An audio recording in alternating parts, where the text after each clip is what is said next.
मोहतरम नाज़रीन किराम, अस्सलामु अलैकुम रहमतुल्लाहि ताला बरकातुहू। उम्मीद करते हैं आप हज़रात खैरियत से होंगे, काफ़ी अच्छे होंगे। आज हम अपने एक सब्सक्राइबर हाशिम साहब का सवाल और उसका जवाब लेकर हाजिर हुआ हूँ। चलते हैं सवाल की जानिब। सवाल उनका ये है कि हज़रत, क्या हम नापाकी की हालत में अपनी ज़बान से बग़ैर देखे कुरान की आयत पढ़ सकते हैं या नहीं पढ़ सकते? और एक सवाल और ये है, क्या कोई शख्स बिस्तर पर सोकर मोबाइल में कुरान शरीफ पढ़ सकता है या नहीं पढ़ सकता?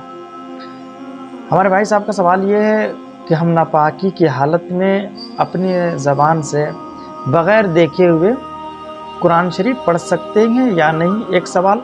और दूसरा सवाल ये कि कोई शख्स क्या बिस्तर पर लेट करके मोबाइल में कुरान शरीफ देख करके पढ़ सकता है या नहीं पढ़ सकता है? तो पहले सवाल का जवाब मेरे भाई आप याद रखें कि नापाकी की हालत में इंसान कुरान की सूरतों और आयतों की तिलावत नहीं कर सकता। यानी कुरान की सूरतों और आयतों की तिलावत करना जायज़ नहीं है नापाकी की हालत में। और हुज़ूर सदरुल शरिया अलैहि रहमत व रिज़वान बाहर शरीयत में ख़ुद फरमाते हैं कि नापाकी की हालत में कोई भी शख्स कुरान की तिलावत नहीं कर सकता, कुरान की सूरतों की, कुरान की आयतों की तिलावत नहीं कर सकता। अलबत्ता मखसूस कुछ ऐसे आयात हैं जिन्हें लोग दुआ में इस्तेमाल करते हैं, जैसे बिस्मिल्लाह, अल्हम्दुलिल्लाह, अस्तगफिरुल्लाह। उसके अलावा मुसीबत में इन्ना लिल्लाहि व इन्ना इलैहि राजिऊन।